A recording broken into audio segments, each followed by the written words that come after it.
You mentioned a fight coming up for Liam Williams. I think you said hopefully. Sources tell me that the Chris Eubank Jr. fight is on for December. I hope that's right. Otherwise, I've got a wasted trip to London on Thursday when they announce it. But whether it is or it isn't, what do you make of Eubank Jr. and a potential fight, we'll say, with Liam Williams? Yeah, listen, he's been around a long time, Eubank, hasn't he? It's like he's always going to be been in that unfortunate position of being the son of Chris Eubank, and people are always going to measure him against Chris Eubank, and he's not 50% of what Chris Eubank is he? Can you sympathise with that, though? Because while you're not a pro fighter, people do compare you to your dad. You know what? The thing is, when people compare me to my dad, I say, yeah, my dad was a 10 times better trainer than I was. Do you know what I mean? Because that's the way it was. He did it all. I will never turn around and say that, yeah, I'm an improvement and I've done this and I've done that. I did a good apprenticeship from being a young age. I was born into boxing, and you see the fighters who never made it. Like Errol Graham was a fantastic fighter and should have made it. 10 times better than Johnny Nelson, who did make it. So you have to ask yourself why, and it's down to how they listen, how they carry themselves, how much they believe in what they've got, how much fear they've got in them, how much they want to achieve. There's lots of factors. So, it's no good thinking that you know it all. As a trainer or even as a boxer, you're always learning. Once you think you've learned, you know it all, you stop learning, then you're done. So I think with Chris Eubank, if he'd have been any other fighter without that name, he would have probably got a lot more kudos or recognition or whatever, because he'd have just been compared to the fights that he was winning. And, there's not really any great standout fights. When I watch him, I think he's very, very basic. A basic fighter. He can punch if you stand in front of him. He's quite quick. He's got a good engine. I don't think he's got a fantastic boxing brain. And another one who's had loads and loads of trainers. I don't think Roy Jones is a perfect trainer for him because, Roy Jones was a fantastic boxer. As I think he's got to be yet to be proved as a trainer, hasn't he? Yeah, I'd go along with that. So, and as a trainer, people. I remember when people used to come to my gym, you say, we didn't come to your gym for years because we thought we were going to try and train us like Nazim Hamid or have us boxing like that. Well, we don't get anybody to fight like anybody. We just try and develop what they've actually got and bring out the best in whatever that fighter is. Look at John Buster Keaton, a proper throwback fighter, head down, winging the bombs in, a bit of a brawler. Johnny Nelson, different fighting. They're all different styles. And as a trainer, you've got to recognise that and embellish what they've got and bring it on. And it's like with Eubank, when I look, the fight when he should have probably made a statement were against George Groves, who really was finished by that point. George Groves worked at such a high level and been in some great fights. He got experience, and that's why he beat Eubank, because even though Eubank had got the age, the youth, probably the strength and the timing and the reflex, George Groves had got the experience of being in the tough fights and knew how to negotiate himself around 12-round fights, and it was the experience in his ring craft what beat Eubank. And you would have expected Eubank at that stage really to come out as a showpiece and do a proper number on George Groves, and he didn't, did he? He got beat. Do you have a certain amount of respect for Eubank Jr. taking the fight with Liam, if indeed he has? Because he didn't need to. He's the face of the new Boxer, Sky Sports, Wasserman, whatever you want to call it, new era. He could have had easy fights for decent money, but he's chosen to take on a real test.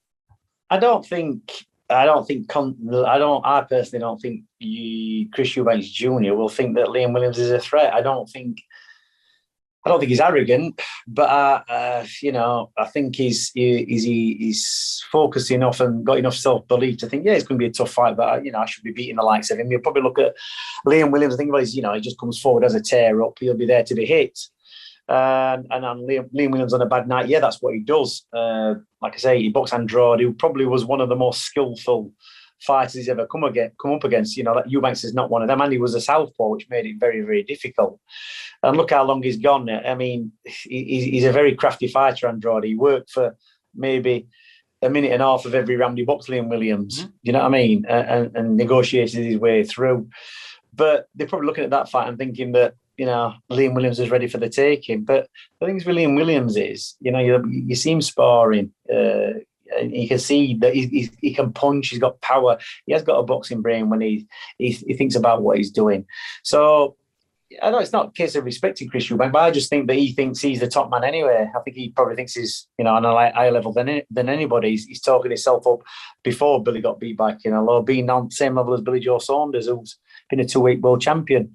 And realistically, he's never had a legitimate world title, has he, Chris Eubank? And what is he, 30 years old?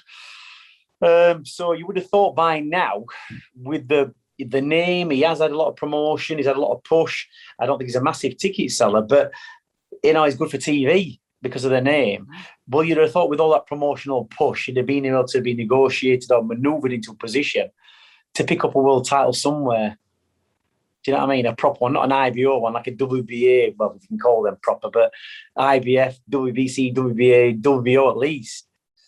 Something what's got, what would you say the order of credibility is for world title belts?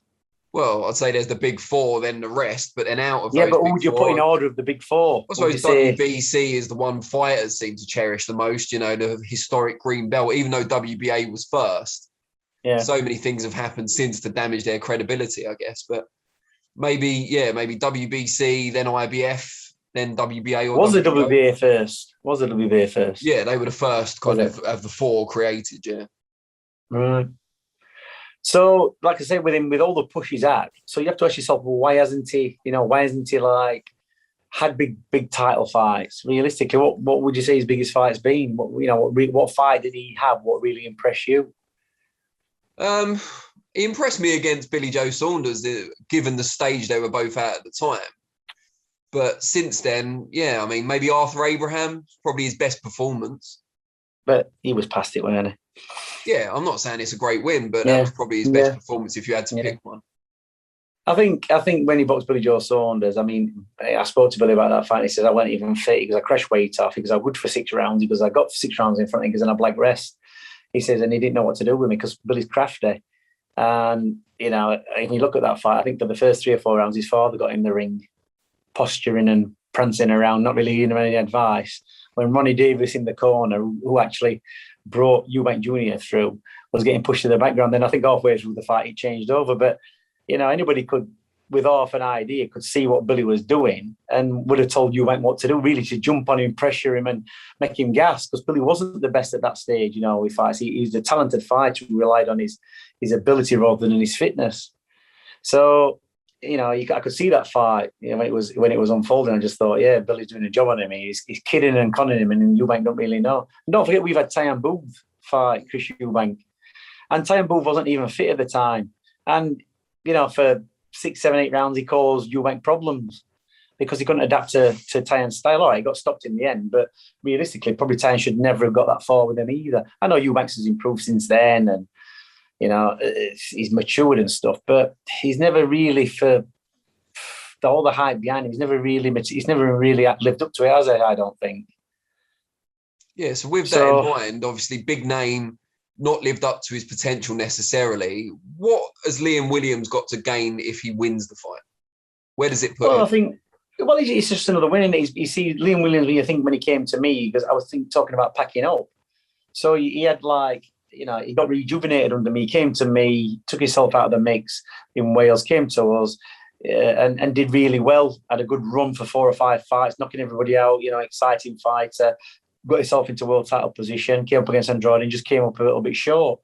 But for me, I think he can operate at world level. And I think once you get to that level and you've been in with a world title, you've got to take any fight what comes. And Chris Eubank is a name. Junior is a name, isn't he? And what Liam got to gain is to put his career back on track, by beating somebody like Chris Eubank Jr. Because nobody's beating his door down to give him another world title fight. There's nobody giving him mandatory, voluntary challenges and that 400% saying, I'd like to fight you, because they probably realise there's going to be an handful at middleweight. So, it's a fight. It's just, like I said to Liam Williams when he first came to me, just take any fight. Don't be banging on about a world title fight. Anybody they put in front of you, the Joe Mullinders, the Mark Efrons, just fight anybody. Doesn't matter who they are. Take any fight, whatever level they are. Just fight them. Even, the guy who boxed from Birmingham, we did it around. Just, it's not a motivating fights for Liam Williams, but it's just going through the process of a training camp, making the weight, having the fight. He had a good run, he had some good money, and it put him in position.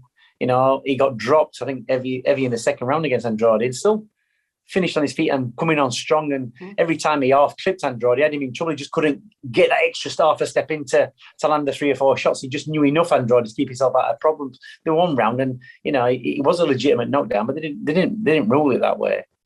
But it's just keeping him motivated and keeping him fighting because he just wants to fight. So, you know, it don't matter who, he'll fight anybody, Liam Williams. He's not, you know, don't matter who they are. So it's a good fight because they've got a bit of needle going on. You know, and I think people want to see somebody give Eubank a good going over. You know what I mean? That's what they want. They love to. He's like the pantomime villain, isn't he? Well, it's a bit like Naz among some people. Yeah, you're saying Naz, you know, that's the obviously thing. Obviously not the People quality, but the fact that people wanted to see him lose. Yeah, I'd love to hear it. And that's what I'm saying. Boxing's entertainment and somebody's got to be the bad guy. You know, somebody's got to, you know, people do turn up to see you get beat. And, you know, if you're disappointed, they'll come and see you again to try and get beat. But it's all about putting bums on seats, isn't it? That's the thing. So, you know, he's had, look how many promoters he's had, look how many trainers he's had. He's been all over the place, hasn't he? So, you know, we'll see. Let's just see what happens. We've agreed that Roy Jones Jr. is unproven as yet as a trainer. What did you make of him as a fighter? Were you a big fan? Oh, fantastic fighter. Fantastic fighter. I mean, obviously he was trained by his dad.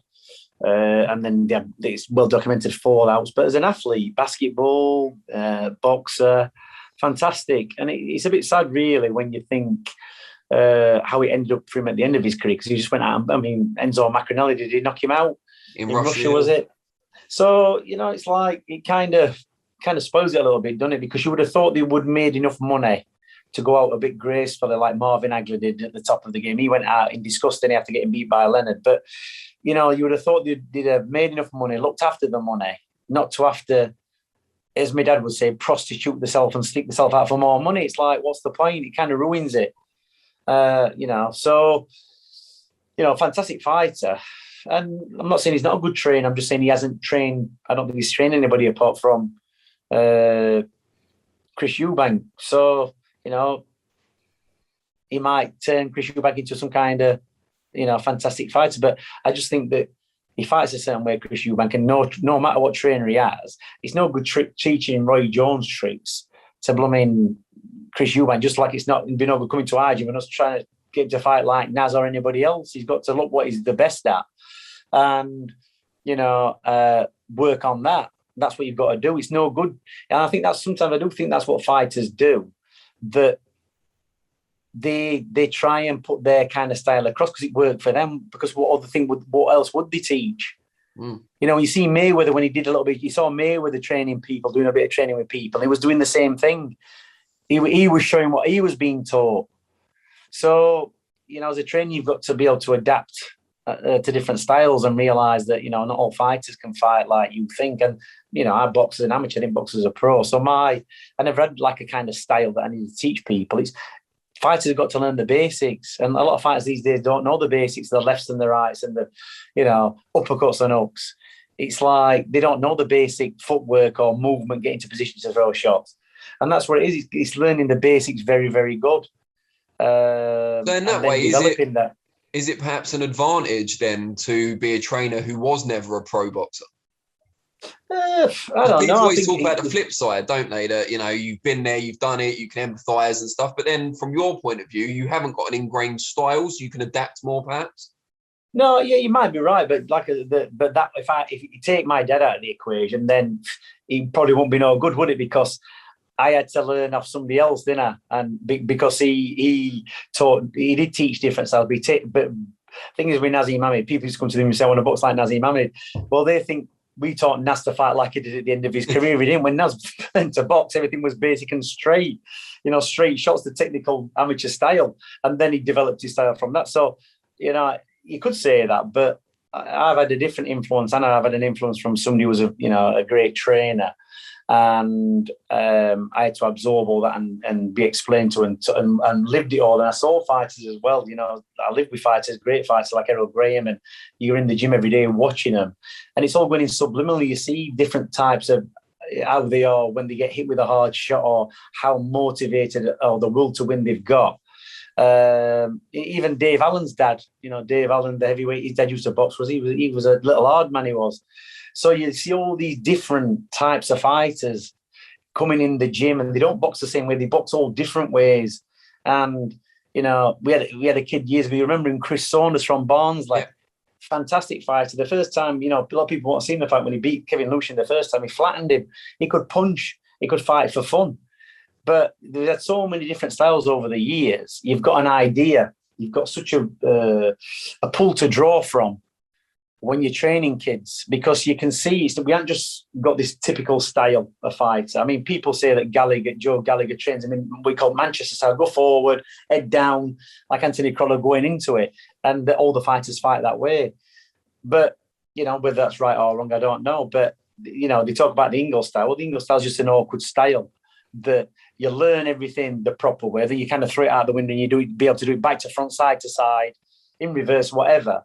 And you can operate in different styles from different stances, and get and good footwork. So, I think I've just been lucky because I had such a wealth of experience growing up. So, although I boxed amateur, what it taught me is that I didn't want to be a boxer. I think it wasn't for me. I didn't see it as being my lifestyle, or I wanted to be a world champion. I wanted to beat everybody up. I enjoyed fighting when I was at school and when I was in boxing, but as a career, it wasn't really something that, you would put everything in one basket for, because there were so many talented kids. When I look at the kids who came through in front of me, there were so many better kids than me. So, you find your role, don't you?